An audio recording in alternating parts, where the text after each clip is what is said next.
and welcome to Off the Shelf Reviews. It's your hosts Iain and Gary. Hello. And today we're joined by Loren.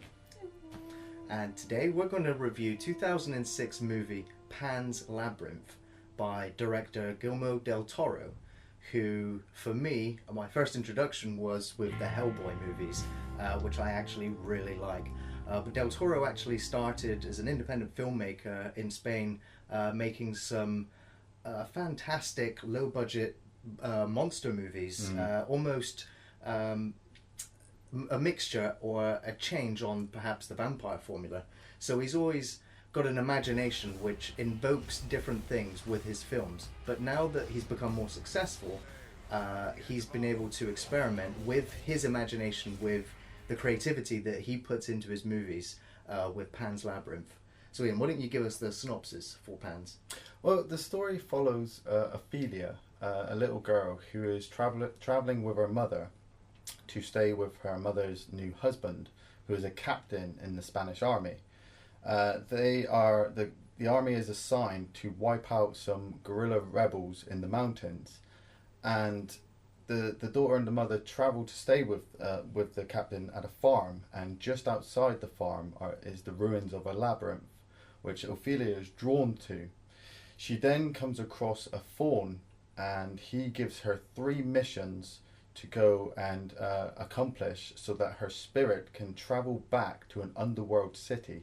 It's quite a fantastic setup, and a lot of this happens almost very early on in the film. Yeah. The opening of the film is a narrator with the deep voice almost reading a nursery rhyme. En el reino subterráneo, donde no existe la mentira ni el dolor, vivía una princesa que soñaba con el mundo de los humanos. Soñaba con el cielo azul, la brisa suave y el brillante sol. It's almost like a fable. So almost straight away after having this text introduction, which gives you the setting for the film, Yeah. it almost instantly takes you out of those that horrific environment and takes you somewhere more fantastical.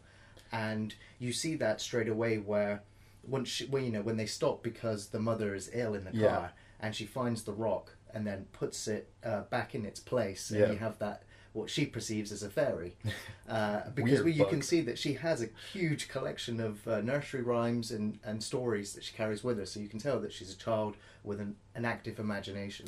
But this film is dark.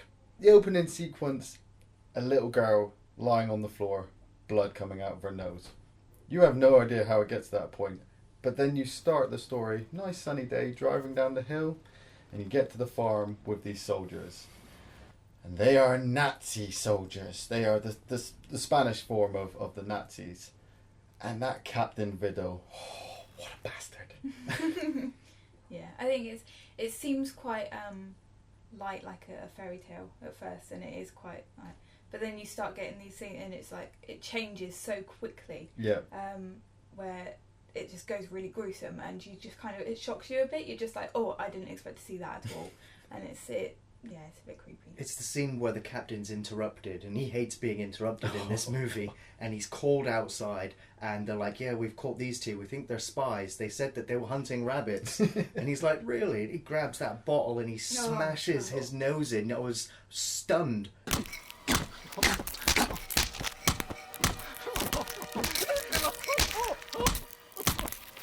Watching that sequence, it was the brutality of it. Yeah. You have the father there weeping for his son, and he's just like, you know what? You see the face, the nose just like being squished into the face. It's not pretty. The thing I got, if this had been a war movie on its own, it would have been a brilliant war movie. And if it had been a fantasy story on its own, it would have been a pretty damn good fantasy. Mixing them 2 together, I was just like, This film takes you on a journey. You know, you already have the captain, who is a bastard, and the mother is heavily pregnant, and the father decides to keep her off her feet, let her relax. And this allows Ophelia just to wander, and she comes across all these other characters, Mercedes, the handmaiden, who wants to protect her, but at the same time has her own, objectives to complete. Once Ophelia goes into the labyrinth, coming across, Pan, or what we perceive as Pan, The costume is just amazingly detailed. He stands there just shaking on the spot, just feeling all these different emotions, and he tells her that he is the earth and he is the mountains and he's timeless. Tantos nombres viejos que solo pueden pronunciar el viento y los árboles. Yo soy el monte y el bosque y la tierra. It is your major introduction into the fantastic, and what I will say for the film, it is a 2-hour runtime, and only after rewatching the film did I only realise that the scenes with the faun and the scenes that are fantastic are actually only about 20% of the entire film. Yeah. The rest of the film, it does deal with the brutality of the captain, the harshness of the world that they're living in, which is all historically quite accurate. Yeah. And it's very depressing and it's very upsetting to watch. So when those moments of fantasy come into it, it's almost a reprieve from the brutality that's happening. Yeah. Some of those scenes, though, I mean, they brilliantly detailed. But one of her missions, she has to climb inside a tree to retrieve a key from a frog. That scene. I really did like that scene, but unfortunately, the CGI on that toad was. I was so engrossed in the film. So ordinarily, I wouldn't dismiss CGI in a film because often or not you can tell. Yeah. But when you're so engrossed in a film and then you see a bit of bad CGI, it almost instantly makes you forget that you're having an experience and then that you're just watching a film. It was a great sequence. It was just the CGI could have just been a little bit better. It was, it's the tongue bit really, isn't it? The tongue action. But apart from that, I mean, it's just gross because the whole toad kind of, its insides just come out of its mouth and it just sort of like this disgusting mass that's covered in like roaches or the something. Bugs. And she has to fish the it's key. really gross, and she has to put her hand in it and she's covered in mud and she's just been given this pretty dress by a mother and it's. See that scene as well. It's just built up. She puts the dress on the tree to keep it protected. Climbs inside, and the wind just goes "fuck you" right into a puddle of mud. And I'm like, oh, she's gonna get back. And she's gonna get beaten. No, not the captain. But then that plays into another sequence that I actually really like in the film. Is that Ophelia, the girl, hates the captain. She is aware of the evil that lurks inside him, and she's afraid for her mother, who's obviously pregnant and ill, and she keeps asking her mother to leave. Let's just go. We don't want to stay here. And when she's in the bathtub being cleaned afterwards, and her mother says that you've really disappointed the captain, and it's that little smirk that she has. It's like good. It was worth it. She makes a point through the film, doesn't she? It's like where they're all referring to him as her father, and she's like, he's not my father. He's the captain. No es mi padre. El capitán no es mi padre. Mi padre era un sastre. Se perdió al empezar la guerra. El capitán no es mi padre. My father died during the war, and this would be like the third time seeing this film, and I really feel bad for the mother. I realised this recently. The little girl goes on this mission, and she has this fantastical journey, and the captain is doing what he thinks is right because he thinks he's part of a superior race. But the mother she's ill through the pregnancy. Her daughter isn't technically her daughter. She's married to a fascist pig, and I'm like, oh man, make me feel good for her at least at some point. For the most part, this film is genuinely depressing. There are very few actual moments of elevation that you'll have as an experience watching this film because it is so miserable. It takes a long time for any of the villains to actually get any sort of comeuppance. It almost feels like they're perpetually going to get away with it. And you see, you have the spies that are working inside his group and supplying the rebels with food and medicine and the key to get into the storage, which does play into some fantastic war set pieces. But my biggest issue with the film is perhaps the fact that the whole idea of the fantasy, the fairy tale, is perhaps just an extension of her imagination. Yeah. Because from my interpretation at the end of the film, as a little bit of a spoiler, when Ophelia is dying, and she has flashes of where she perceives that she's going to, and that she's passed these trials, that she's earned, respite from this miserable existence. Yeah. However, and you see her in this fantastical kingdom, and she's promised her own palace.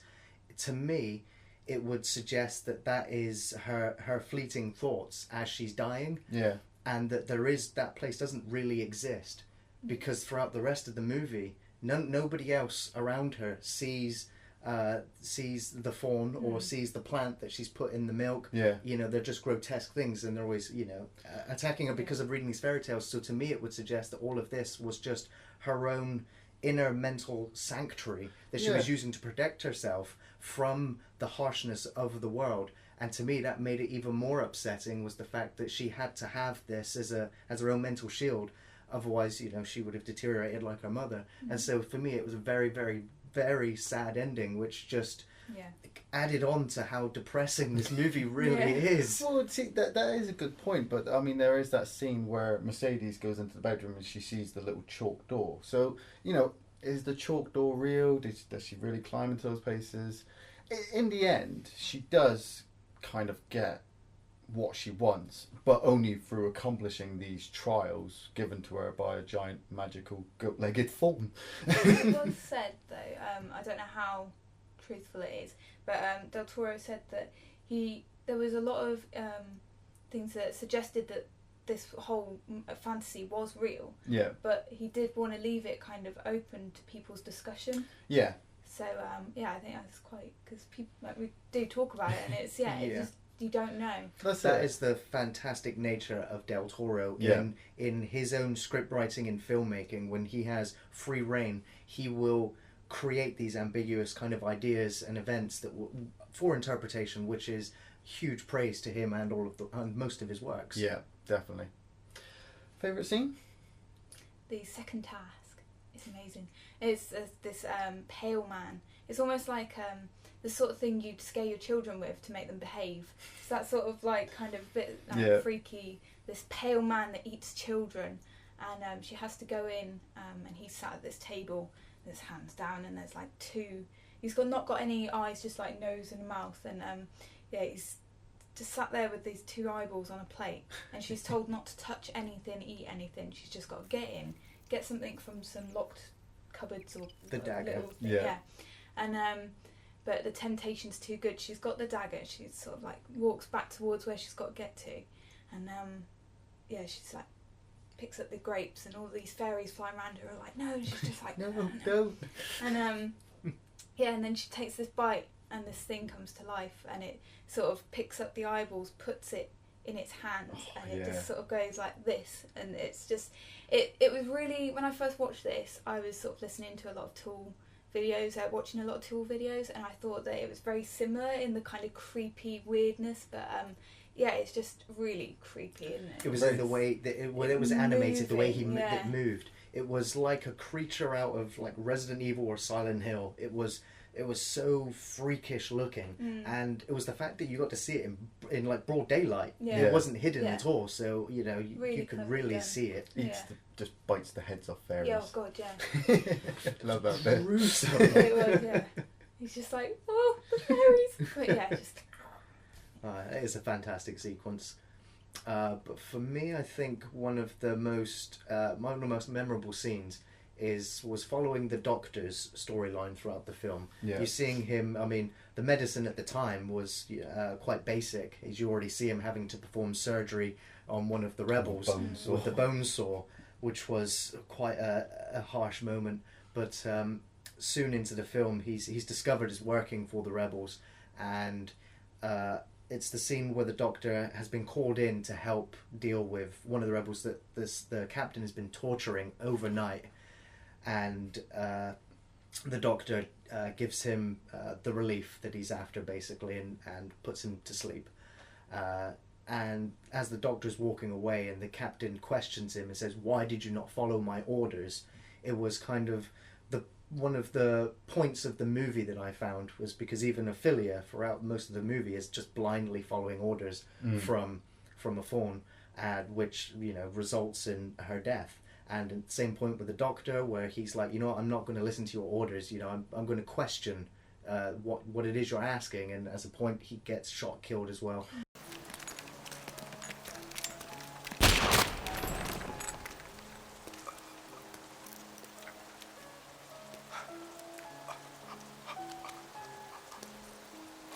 And again, it is depressing and it's brutal, but it's so poignant because at least you're watching these people die for something that they believe in. Yeah. And that is, a human trait that we can see and empathise with when we watch this film. Yeah. So for me, those scenes juxtaposed are my favourite moments. See, my favourite scene is where the captain gets his comeuppance. He's captured the handmaiden, Mercedes, and takes her into the barn to interrogate her. Obviously, we've already seen the interrogation scene that he does, and he stood there with the tools and the hammer, and he says to her, I'm able to do this because you're a woman. And she has a knife hidden on herself, and so she cuts her bonds, stabs him in the back once, stabs him in the arm, stabs him in the chest, and then when he's down on his knees, she sticks the knife into his mouth, like Joker style, and just says, "You're not the first pig I've ever gutted," and just slices him open. And it's absolutely harsh, I'm just like, oh, but then I'm kind of happy that he's in pain for the rest of the movie every time he tries to take a drink. Oh, yeah. But I think the effects on that are really clever as well, because he's there and he's got to stitch it back up himself. It was quite gruesome. Yeah. Yeah. I can actually watch. I was just like... So do you recommend Pan's Labyrinth? Absolutely. I think it's one of those films that you actually really need to watch properly. No distractions. You need to be able to follow it because it's subtitled. Yeah. And if you're not watching, you can just lose track. And because everything's happening, there's so much going on that you just sit there going, hang on, what's going on? So yeah, just really watch it. But yeah, it's really good. Definitely. If you've never seen any of Del Toro's work, I'd start with Hellboy and then work through his other films. But if you have and you haven't seen Pan's Labyrinth for a while, go back. Still as harsh as it was the first one. Yeah, I really recommend Pan's Labyrinth. It is perhaps one of my favourite Del Toro movies. It is an engrossing experience. It's captivating. It will spark your own imagination. You can invest into the characters, and you will endure their misery as much through the film. And like I said, there's not many payoffs for some of the characters. It's just kind of a relief that for some of them it's over.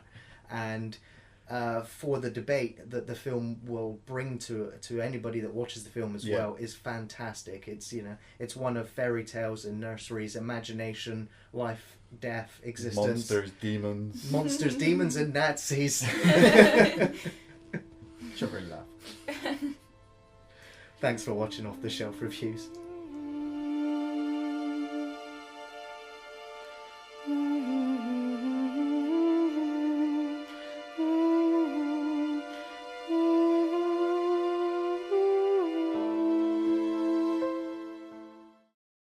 Decidle a mi hijo.